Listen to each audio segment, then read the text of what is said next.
मैं इस वक्त सीतामढ़ी के मोहनपुर के उस स्थान पे खड़ा हूं जहां पर अभी से 2-3 घंटे पहले एक युवक को चाकू से गोदकर हत्या कर दी गई थी। जी हां, यही अभियुक्तों का दुकान है जिसे बाद में गुस्साए भीड़ ने, ग्रामीणों ने या फिर आसपास के लोगों ने आग लगाने की कोशिश की है।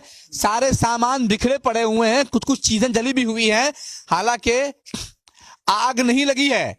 मैं आपको बताऊं कि ये वही जगह है जहां पे घटना हुई है और हमारे सामने यहाँ पे एक व्यक्ति बैठ करके आग ताप रहा है। इनकी दुकान में तोड़फोड़ हुई है और ये अभियुक्त के पिता बताए जा रहे हैं जिनसे झगड़ा हुआ है। आप उनके कौन हैं? पिताजी है। पिताजी है। क्या नाम हुआ आपका? राम जन्म राय। राम जन्म राय। राम जन्म राय जी, ये हत्या क्यों हुई? जमीन विवाद में। आपके किस बेटे ने हत्या किया है? प्याज काट रहा था ना, तो वही से गया, कलर पकड़ खींच के लाया इधर, वही से हो गया है। तो जमीनी विवाद में हत्या क्यों? कहा गुलर का पेड़ है, अच्छा, उसको काट लेंगे हम, तो कहल की जमीन नापी करके बढ़िया से फरिया लो। तो आदमी के मर जाने के बाद दोबारा उसके घर पे क्यों लोग चढ़ गए? उसको घर पर थोड़ी चढ़ा है, किसके घर पे चढ़ा? इसी के घर पर रहा है।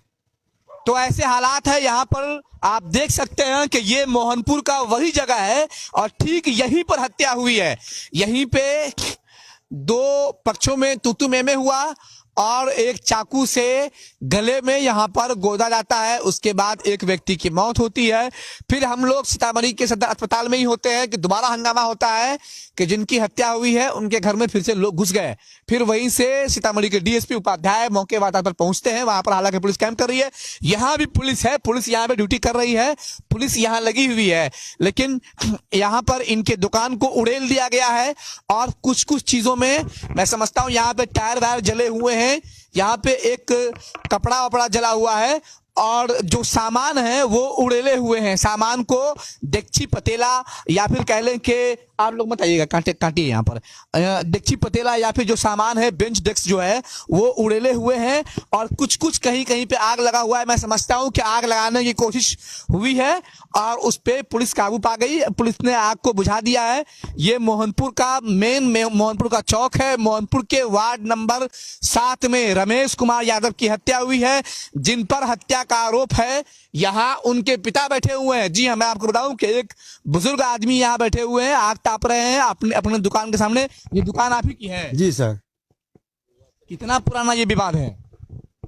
वो तो नापी कई बेर हो चुका है जमीन के। तो कहा जे तो अच्छे से, तो बड़का बेटा हमारे गणेश कहा कि जे अली कहे तो छोटका भाई के बुला लेती, तो वह काल धके कर लेती है।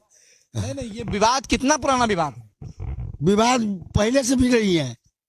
क्या इस विवाद की वजह से अगर किसी की हत्या हो जाए, किसी की मौत हो जाए, इसको सही मानते हैं? ना, सही तो नहीं मानते हैं। सही नहीं मानते हैं, गलत मानते। अब क्या होगा? अब तो दोनों परिवार पिस गया जी। एक जमीन के टुकड़े के लिए दोनों परिवार हमेशा के लिए बर्बाद हो गया।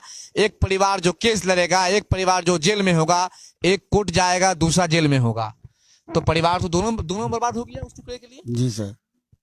अफसोस हो रहा है? अफसोस तो हो ही रहा है, क्या करेंगे, हम तो अपने मर रहे हैं। आपने अपने बच्चों को नहीं समझाया कि जमीन के लालच में मत पड़ो? रास्ता में ऐसे फरियाद दिए, ऐसे झंझट नहीं करो, कोई रास्ते से फरियाद लो। हमारा बड़का बेटा है, गाय है, वो नहीं कुछ झगड़ा करना चाहता है और न किया है। तो फिर हत्या कैसे हो गया? छुटका न कर लिया है। कर लिया है जी।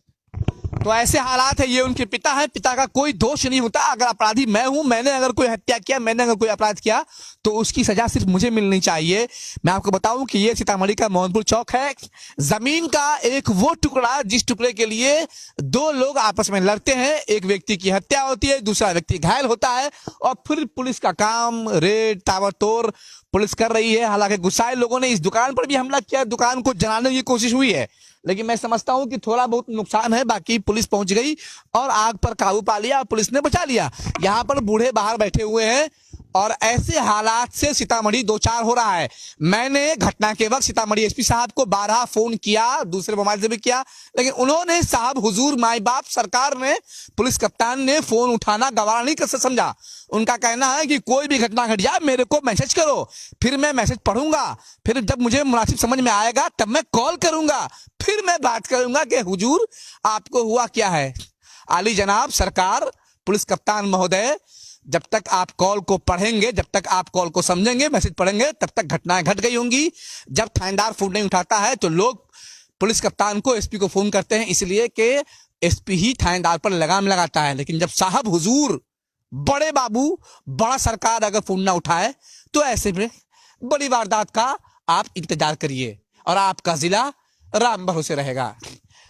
हम चलते हैं उस जगह पर जहां उनका घर है, जहां या फिर कह लें कि मारने वाले और मरने वाले जिन दोनों का घर है। दवाई सब बिहार हमेशा आप तक ग्राउंड रिपोर्टिंग खबर पहुंचाता है। हमारे साथ एक और पत्रकार महोदय हैं, हम उनसे बात करते हैं किस तरह से देखते हैं इस घटना को, और ये जो जमीनी विवाद में जो हत्याएं हो रही हैं ये क्या चल रहा है। देखिए, जैसा कि सीतामढ़ी का भी वर्तमान स्थिति है, एज ए पत्रकार नहीं, एज ए पब्लिक में बताना चाहता हूं, चूंकि मैं एक सीतामढ़ी का नागरिक भी हूं, बहुत अच्छी स्थिति नहीं है। छोटी छोटी घटना पर यहाँ हत्या से ही लोग का मुंह खुलता है। और अभी चौंकाने वाला खबर आपको मैं बता दूं, अभी जानकारी हुआ है कि पुलिस के नाक के नीचे से मृतक का शव वहां से परिजन उठा करके ले गए हैं। ये पुलिस की नाकामी नहीं तो और क्या है। पुलिस, इट मींस कि अभी हम लोग सदर अस्पताल में थे तो वहां से मृतक के जो लोग थे उन्होंने मृतक का शव ले आए हैं। और मुझे जहां तक जानकारी मिली, यहाँ भी प्रदर्शन होने वाला है थोड़ी देर में, तो हो सकता है कि यहाँ उसके लिए प्रदर्शन किया जाए। तो लॉ एंड ऑर्डर का मुझे नहीं लगता है क्या चल रहा है, लेकिन जो भी चल रहा है गलत चल रहा है। इस कोरोना महामारी के समय में जहाँ पूरे बिहार में अभी लॉकडाउन का घोषणा किया गया है, एक तरफ जहाँ पूरे सरकार की व्यवस्था तंत्र जो है लोगों को कोरोना से बचाने में लगी है, वहां इस तरह की घटना होना अपने में काफी बड़ी घटना है। मैं आप लोगों से आग्रह करता हूं कि आप लोग जहां भी रहें कृपया मास्क का प्रयोग अवश्य करें। मैं भी अभी रात में, चूंकि बहुत बड़ी खबर थी तो निकल नहीं पाया और उस हिसाब से नहीं आ पाया हूं, लेकिन आप लोग भी कृपया कर मास्क का प्रयोग अवश्य करें। तो मैं आपको बताऊं, हालांकि जो मृतक के परिजन हैं, मैंने भी उनको समझाया था कि लाश को ले जाना मुनासिब नहीं है। मरने के बाद अगर लाश सदर अस्पताल में है तो वो पुलिस के जिम्मे है और पुलिस उसका पोस्टमार्टम कराएगी। रात में अगर कोई हत्या होती है या फिर रात में अगर कोई बॉडी आती है तो उसके लिए जिला के एसपी और डीएम जब तक के लिखित आदेश नहीं देते हैं तब तक के उसका पोस्टमार्टम नहीं होता है। और लिखित आदेश लेने में थाना को जिला मुख्यालय पहुंचने में और आने जाने में, सफर करने में समय लगता है।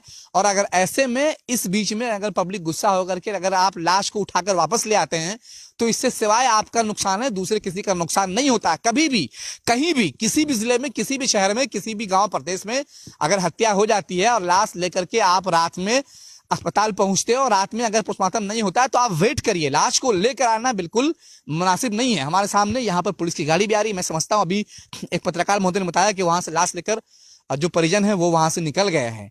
ऐसा, हालांकि जब तक के दवाई सब बिहार न्यूज की टीम वहां पे थी तो वो लोग वहां थे और अभी जस्ट खबर मिली है सूचना से कि वो लोग निकले हैं।